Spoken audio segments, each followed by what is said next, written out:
shot attempts are down by like 5 per game. He sacrificed a lot of touches from last year when he was an All-Star in Milwaukee.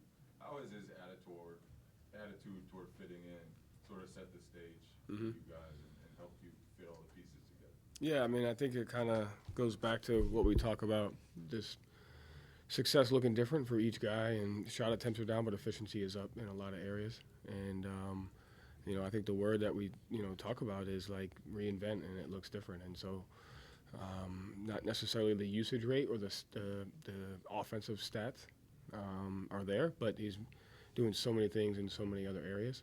And so, the efficiency of his three-point shooting, his playmaking, his offensive rebounding, his defense, which, we continue to empower him to do. And sometimes it's guard the best player, and sometimes it's roam to. And you take a look at last night where he used his instincts and blitzed the empty side step up and gets the steal. And, that's him in a nutshell, right? And the offensive rebound, it ended up being their ball, but still, that was a play that kind of got us out of a little bit of a slump. And so it just looks different. And to me, it doesn't mean that he's any less important or less successful than he was here in Milwaukee. It's just it looks different. And so what he's doing for us has been really good. And we need him to just continue to grow. Jalen's talked a lot about his defense and wanting to step up on that side of the bus. For us who don't get to see him every day, what have you seen from him on that side?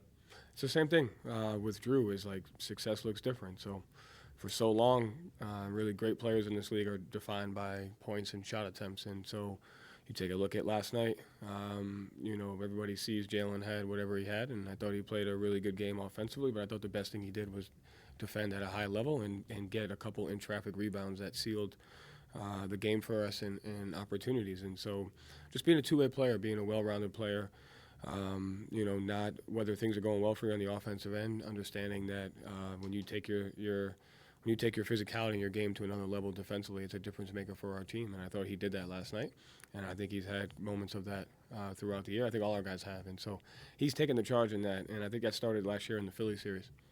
What was your reaction to Bill Belichick and the Patriots parting ways? I mean, I don't have a reaction to that. I think I just have a reaction to Bill as a coach, as a friend, as one of the best coaches of all time, and just what he's been able to do. Thankful for the relationship that him and I have built, and gotten to learn from him, gotten to talk to him. And it just kind of, to me, when you see things like yesterday, whether it's Coach Belichick, whether it's Nick Saban, it's like if coaching defines you, it can be an unhealthy life. It could be really stressful, and you could be the best ever, and there's a shelf life. There's a shelf life on your career. There's a shelf life on being with one particular team. And to me, the most inspiring thing about yesterday was Nick Saban has won so much, and he's walked away after losing in the college playoff. And to me, that's inspiring as a coach, because you're not going to be defined by winning. You don't have to stick around too long and chase another one. And I think when you see guys that go through coaching changes or slumps, or one, it's easy to forget how hard it is to be a coach. Two, it's easy to take for granted long-term success.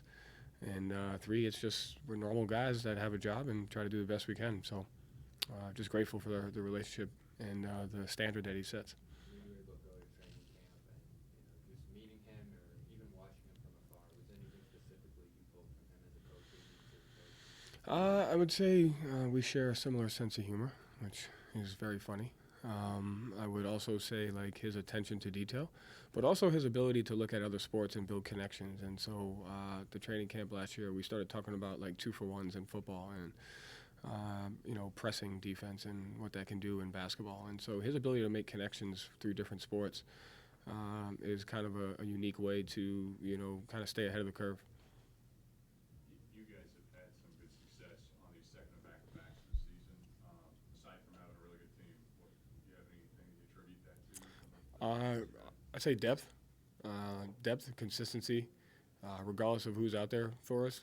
We don't skip a beat as far as what we're trying to accomplish on both ends of the floor. Guys are always ready to play, and they take their role and their performance extremely serious. And so I've said it before, I don't really care who's available and who's not. There's never a game where we shouldn't win because of the character of who we have in the locker room and the approach that we bring. Doesn't mean that we're going to every time, but each guy has a true sense of professionalism towards what their job is, and that gives us a chance every night. Thank you, Joe. Thanks.